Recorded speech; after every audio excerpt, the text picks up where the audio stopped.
কখনো নদীতে চলমান উট পাখির কথা শুনেছেন? শুনতে অবাক লাগলো, অবাক হওয়ার কিছু নেই। আমি বলছি স্টিমারের কথা। স্টিমার শব্দটির সাথে এই দশকের অনেকেই হয়তো আমরা পরিচিত না। আমাদের মধ্যে অনেকেই হয়তো নতুন পাঠ্যপুস্তকের ঘ্রাণের কল্পনায় ডুব দিয়েছিলাম এই স্টিমারের সাথে। 90 দশকে ব্রিটিশদের হাতে এই বাংলায় এসেছিল এই নৌযান। তখনকার সময়ে চলিত নৌকার থেকে এর গতি বেশি থাকায় অনেকে ডাকত রকেট নামে। কেউ বা দুই পাশের প্যাডেল থাকায় এর সাথে সাদৃশ্য করত উট পাখির সাথে। 90 দশকে এই স্টিমারের বেশ প্রচলন ছিল। কম সময়ে পানিপথে চলার জন্য উপযোগী হওয়ায় পরিচিতি পায় এটি।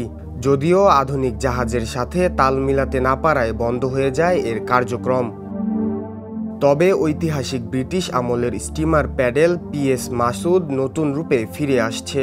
দীর্ঘদিন অচল অবস্থায় পড়ে থাকার পর কর্তৃপক্ষ এটিকে সংস্কার করে হাউসবোট বা ভাসমান রিসোর্টে রূপান্তর করার সিদ্ধান্ত নিয়েছে। 1920-এর দশকে নির্মিত এই স্টিমার একসময় ঢাকা বরিশাল সহ দেশের বিভিন্ন নদীপথে যাত্রী পরিবহনে ব্যবহৃত হতো। বহু বছর ধরে অচল অবস্থায় থাকলেও সংস্কারের মাধ্যমে আবারও এটি ব্যবহারযোগ্য করা হচ্ছে। এখানে ফ্যামিলিরা যারা আসবেন তারা এখানে আমাদের যে আগের যেই ইয়েটাই যে জাহাজের যেই আপনার যে ঐতিহ্যটা তারা এটা এখানে আসলে পরে সেইটা ফিল করতে পারবে। এখানকার আপনার যে ক্যাবিনগুলো দেখবেন সেই আগেকার আমলের মতো, এই যে ব্রিটিশরা যেগুলো ইউজ করতেন, এটা পুরনো ঐতিহ্যবাহী জাহাজ।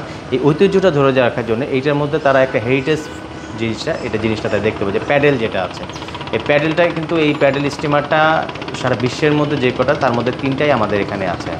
শুধু আরেকটা আছে পিএস অস্ট্রিচ।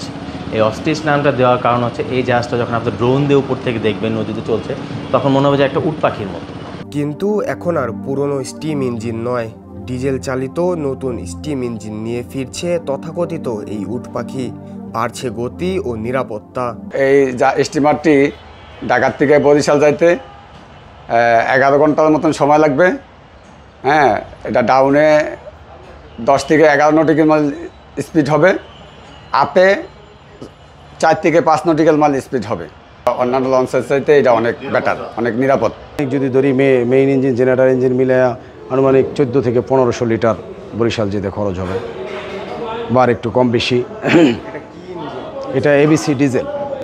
স্টিমার কেবল যাতায়াতের মাধ্যম নয়, এটি আমাদের নদীপথের ইতিহাস ও ঐতিহ্যের জীবন্ত দলিল। এর পুনর্জাগরণ নতুন প্রজন্মকে সেই ঐতিহ্যের সঙ্গে পরিচিত করাবে। একসময় রাতভর নদীপথে স্টিমারের ভ্রমণ ছিল যাত্রীদের কাছে এক রোমাঞ্চকর অভিজ্ঞতা। আবারও সেই সুযোগ মিলতে যাচ্ছে, তবে এবার আধুনিক সুযোগ সুবিধা সহ। একসময় বুড়িগঙ্গার বুক চিরে ছুটে চলা উট পাখি আবারও ইতিহাস ঐতিহ্য নিয়ে ফিরছে তার নীড়ে। শাহরিয়ার জামিল নূর, দ্য নিউজ, ঢাকা।